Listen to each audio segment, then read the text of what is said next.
Pokoknya kurang ajar itu para bupati. Para bupati kurang ajar. Mereka punya rakyat.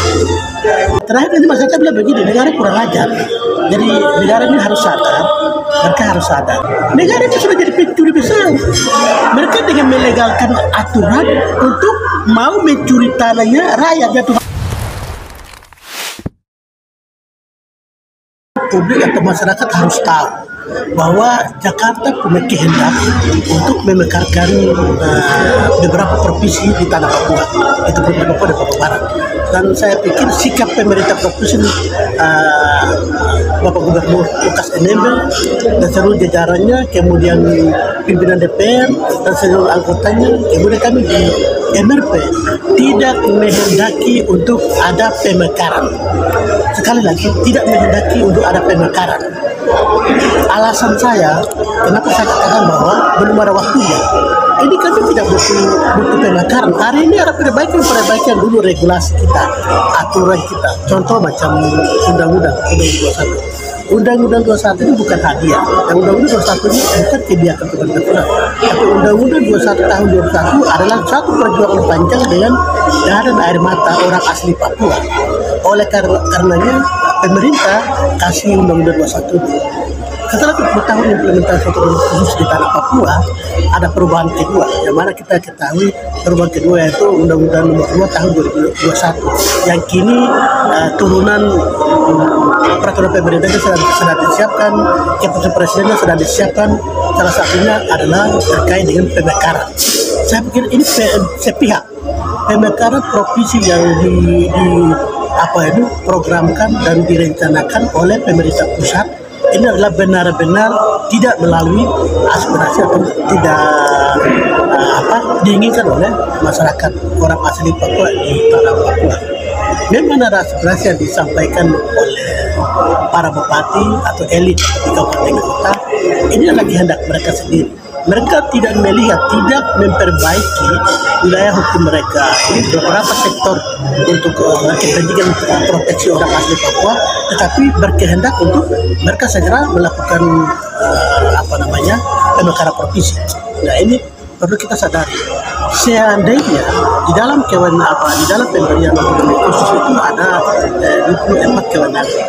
Kalau 24 kewenangan itu dilaksanakan selama 20 tahun, barangkali tidak ada TPROP dan barangkali kami itu tidak dikasih atau tidak dikatakan bahwa kami teroris. Tapi negara sendiri tidak mau melaksanakan 24 kewenangan itu di tanah Papua selama 20 tahun. Kemudian perubahannya itu juga dilakukan sepihak. Ya, jadi hari ini aspirasi rakyat itu dibendung oleh kebijakan pemerintah pusat. Itu artinya hari ini pemekaran itu dilakukan sebagai kehendak Jakarta, perubahan undang-undang khusus sebagai kehendak Jakarta. Ya, ini yang kami pikir pemerintah ini sudah bagaimana? Ya, Jakarta sudah bagaimana? Kita tidak berpikir untuk kepentingan kehidupan masa depan orang asli Papua di tanahnya sendiri, tetapi berpikir bagaimana negara berpikir untuk menutup hutang mereka yang sekarang 10 triliun. Ya, 10 triliun ini harus dikembalikan dengan mengelola sumber daya alam di Indonesia dan lebih khusus di tanah Papua. 10 triliun itu dari mana? Menggarap sumber daya alam di Papua untuk menutupi 10 triliun itu, hutang 10.000 triliun itu, maka kami orang Papua sedang jadi korban hari ini. Contohnya korban di mana? Di Intan Jaya, di Juga, di Pegunungan Bintang, di Yaukimo, dan di mana-mana. Dan ada kabupaten baru yang akan jadi korban lagi. Karena di Indonesia tidak mau, pemerintah pusat tidak mau. Mereka yang bikin hutan besar-besaran 10.000 triliun itu, kemudian untuk menutupi itu ada inspektor baru yang diundang masuk untuk mereka ini garap ini, tambang sumber daya alam ini. Jadi negara-negara yang berhutang dengan Indonesia ini mereka harus tutup dengan datang menggali, kita punya kekayaan. Ya ini kita bahasa kampungnya begitu. Orang-orang karena sudah bikin hutan banyak, mau tutup tengah mati, datang ambil tanah-tanah. Lebih rumit lagi, ini masyarakat harus tahu orang asli Papua. Sekarang ada undang-undang baru, yaitu tentang tentang tenaga kerja ini. Undang-undang tenaga kerja yang baru ini melahirkan satu peraturan pemerintah yang baru. Tanah-tanah lahan tidur, lahan terlantar, dan tanah-tanah yang dianggap tidak produktif itu akan diambil alih oleh negara melalui badan bank tanah. Badan bank tanah ini dia akan kelola seluruh tanah-tanah yang ada di Indonesia dan lebih khusus ada di tanah Papua. Jadi orang Kerong hari ini menderita dengan mereka punya lahan tanah-tanah mereka yang sekarang kelapa sawit beribuan juta hektar. Kemudian di Pir, daerah Pir itu kan sudah berapa kali mereka mengeluh datang di MRP. Udah bagaimana setelah 30 tahun tanah-tanah itu harus dikembalikan karena tanah-tanah itu tidak digarap. Kelapa sawit segala macam tanah itu terlantar. Jadi begitu kelapa sawit pihak ketiga tidak kelola tanah adat setelah 30 tahun itu kan harus kembalikan ke tanah adat, bukan pemerintah. Pemerintah konyol ke tanah di mana? Ini keliru. Padahal kasih. Ini konyol.